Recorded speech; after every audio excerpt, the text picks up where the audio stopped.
আসসালামু আলাইকুম। এইচএসসি পরীক্ষা 2025 পেছানোর দাবি যৌক্তিক মনে করেন 80% পরীক্ষার্থীরা।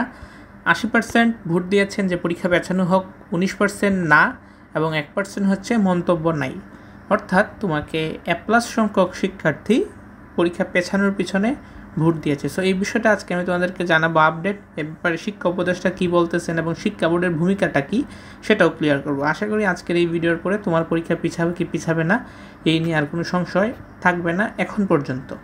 সো আজকে যখন আমি ভিডিওটা করছি তখন হচ্ছে 21শে মার্চ এবং সেটা রাত্রেবেলা। তোমরা যখন ভিডিওটা দেখবা হয়তো এর পরের দিনও হতে পারে কিংবা আজকেই দেখবা অনেকে। সো পরীক্ষার মাত্র আর 22, 23, 24 3 দিনই বলতে পারো। 25 দিন হচ্ছে পরীক্ষার আগের দিন থাকবে। সো 3 দিন, টোটাল 4 দিন।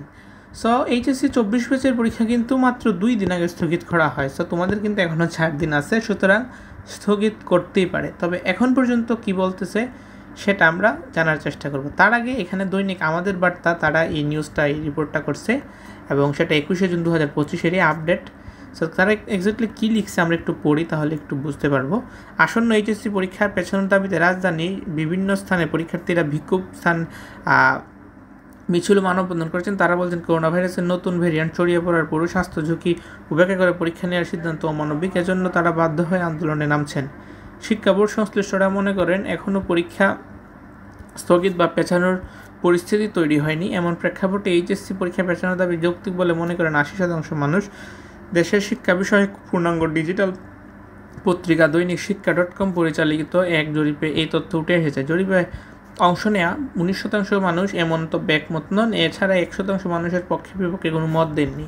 সুতরাং এই যে চার্টটা দেখতেছো, এখানে 80% হ্যাঁ, 19% না এবং 1% তাদের কোনো মন্তব্য নাই। তারা পরীক্ষা হলেও দিবে, না হলেও সমস্যা নেই, মানে পিছালে সমস্যা নেই, মন্তব্যই নেই তাদের। 14,000 ইন্টারনেট ব্যবহারকারী হ্যাঁ ভোট দিয়েছেন, 11,000। অথচ হিউজ একটা নাম্বার কিন্তু এখানে কিন্তু ভোটাভুটি হয়েছে এবং এখানে জাস্ট সংখ্যাটা তারা প্রকাশ করছে। গত 17 জুন দুপুর থেকে 18 জুন দৈনিক শিক্ষা.com ওয়েবসাইটে এই জরিপ চালানো হয়। জরিপে প্রশ্ন করা হয়েছিল এইচএসসি পরীক্ষা পেছানোর দাবি কি যৌক্তিক, হ্যাঁ এবং না। তারপর এখানে পাশাপাশি মন্তব্য নেমে আরেকটি ঘর ছিল। প্রসঙ্গত সম্প্রতি দেশে করোনা ভাইরাস ও ডেঙ্গু প্রকোপ কিছুটা বেড়েছে, কিছুটা না, তো আমি আজকের আপডেট তোমাদেরকে জানাইনি, মোটামুটি অনেক ভালোই বেড়েছে, ডেঙ্গু বেড়েছে। আর করোনা ভাইরাস যে বাড়বে না কমবে, এখানে আরেকটা বিষয় চলে আসতেছে, সেটা হচ্ছে যে কিট নাই। এটা কেমন কথা বলো তো তোমরা? করোনা ভাইরাসে টেস্ট করানোর কিট নাই। সো এই মানে যাদের করোনা টেস্ট করানোর কিট পর্যন্ত নাই, টেস্ট পর্যন্ত যারা করাতে পারছে না, তারা নির্দেশনা দিয়েছে কি মেডিকেল টিম দিবে। বিষয়টা খুবই হাস্যকর, খুবই রিডিকুলাস। আমি ধরলাম যারা পরীক্ষা পিছনের দাবিতে বলতেছে তারা মানে ভুল বলতেছে, ঠিক বলতেছে না, কিন্তু যারা পিছানোর শিক্ষা ভর্তি পরীক্ষা নিচ্ছে তাদের মতামত, কারণ তারা এখনও পরীক্ষা স্থগিত ব্যাপারে কোনো মন্তব্য করেনি এবং তোমরা এতটুকু পরে বুঝলা যে তারা পরীক্ষা পেছানোর দাবি যৌক্তিক বলে মনে করেন না শিক্ষা বোর্ড। সো কী মনে করেন? নির্দেশনা মনে করেন। ওনারা নির্দেশনা দিয়েছেন এইভাবে চলতে হবে, কিন্তু ওনাদের নির্দেশনাগুলো তো ভুল। স্টুডেন্ট ভুল হওয়ার আগে টিচারই ভুল। বুঝাতে পারলাম? কর্মকর্তারা ভুল, শিক্ষা উপদেষ্টারা যেভাবে বলছেন সেইভাবে কি বাস্তবে হবে? মেডিকেল টিম কি তোমার হলে থাকবে? তুমি আমাকে প্রথম পরীক্ষা দিয়ে এসে বইল তো। তাছাড়া টেস্ট করানোর কোনো কি নাই? সকল পরীক্ষার্থীকে টেস্ট করানো হোক, তাদের দায়িত্ব নেওয়া হোক যে তোমরা অসুস্থ হলে তোমাদের পরীক্ষার বছর কিংবা তোমাদের সমস্ত দায়িত্ব নেওয়া হবে। তারপর সবাই পরীক্ষায় বসতে রাজি আছে। না দায়িত্ব, না স্বাস্থ্য ঝুঁকি, কোনো কিছুর সরকার নিচ্ছে না, কোনো কিছু শিক্ষা উপদেষ্টা, শিক্ষা মন্ত্রণালয় কিছু দেখতেছে না, জাস্ট বলতেছে পরীক্ষায় বসে যাও। তাও এই কথা বলা হতো না, আমিও বলতাম না, কারণ অনেকেই আমার নিজের পরিচিত অনেক অসুস্থ। করোনা ভাইরাস যদি হয়ে থাকে তাহলে সেটা থেকে তারও অনেক মানুষের মধ্যে ছড়াবে। সো এইগুলোই জাস্ট ওরা বলছে তোমরা কাইন্ডলি চাইলে পড়ে নিতে পারো। যদি ছড়াবে না, প্রথম পরীক্ষার দিনই দেখবে আক্রান্তের সংখ্যা বেড়ে গেছে। আর টেস্টই তো করাতে পারছে না রে ভাই, তো মানুষ মনে পড়ে থাকলেও কোনো খবর নাই।